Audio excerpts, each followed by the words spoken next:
Assalamualaikum warahmatullahi wabarakatuh.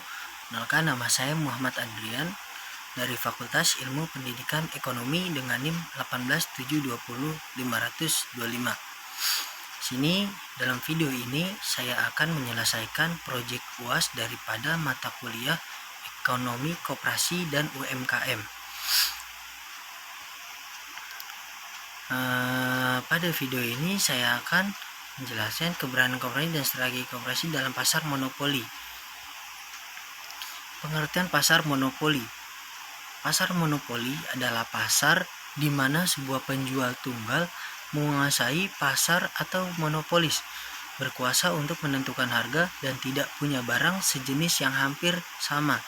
Monopoli secara bahasa berasal dari bahasa Yunani, yaitu monos dan polein. Monos berarti sendiri, sedangkan polein berarti penjual. Secara garis besar, monopoli adalah seseorang atau lembaga yang menguasai penawaran pasar. Pada pasar monopoli tidak terdapat barang lain yang sejenis dan tidak ada pesaing bagi sebuah perusahaan. Penjual pada pasar monopoli disebut monopolis, yang merupakan pihak tunggal. Monopolis mempunyai kekuasaan dan menguasai pasar untuk menentukan harga. Pedagang monopolis tidak mengkhawatirkan persaingan.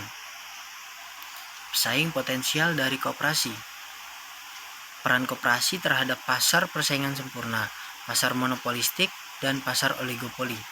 Pada dasarnya koperasi merupakan badan usaha, artinya lembaga yang mengelola usaha. Misalnya usaha pertokoan, produksi barang, jasa simpan pinjam, dan usaha perkreditan. Kemudian koperasi ada yang beranggotakan orang-orang dan ada juga yang beranggotakan badan hukum koperasi. Tujuan pendiriannya koperasi yaitu memajukan kesejahteraan anggota, memajukan kesejahteraan masyarakat, kemudian membangun tatanan ekonomi nasional. Pada struktur pasar persaingan sempurna, harga ditentukan oleh keseimbangan permintaan dan penawaran, sehingga perusahaan dalam pasar persaingan sempurna disebut pengambil harga. Apabila koperasi masuk dan menjual produknya di pasar persaingan sempurna, maka koperasi hanya dapat mengikuti harga pasar sebagai harga jual produknya. Koperasi tidak akan dapat mempengaruhi harga walaupun seluruh produk anggotanya dikumpulkan dan dijual melalui koperasi.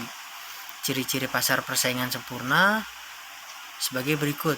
Perusahaan adalah pengambil harga, kemudian produk yang dihasilkan sejenis.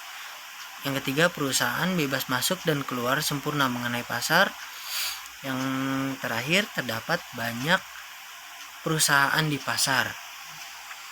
Pasar monopolistik pada dasarnya adalah pasar yang berada di antara dua jenis pasar yang ekstrem, atau pasar persaingan sempurna dan monopoli.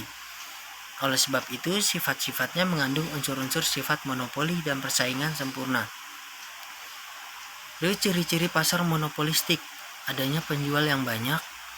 Yang kedua, produk yang dihasilkan beragam. Yang ketiga, persaingan promosi penjualan sangat aktif.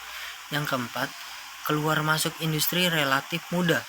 Yang kelima, ada perusahaan mempunyai sedikit kekuasaan mempengaruhi harga. Kemudian, peran koperasi dalam pasar oligopoli adalah sebagai pengecer atau retailer. Dikarenakan untuk masuk ke pasar oligopoli perlu modal yang tinggi, koperasi dapat berperan sebagai pengecer produk berbagai jenis dari beberapa produsen.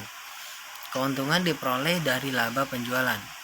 Ciri-cirinya dari pasar oligopoli yaitu menghasilkan barang standar maupun barang berbeda. Kemudian kekuasaan menentukan harga ada kalanya lemah dan ada kalanya kuat. Yang ketiga, pada umumnya perusahaan oligopoli perlu melakukan promosi secara iklan. Sekian yang bisa saya sampaikan. Banyak kurangnya mohon dimaafkan. Wabillahi taufik walhidayah. Wassalamualaikum warahmatullahi wabarakatuh.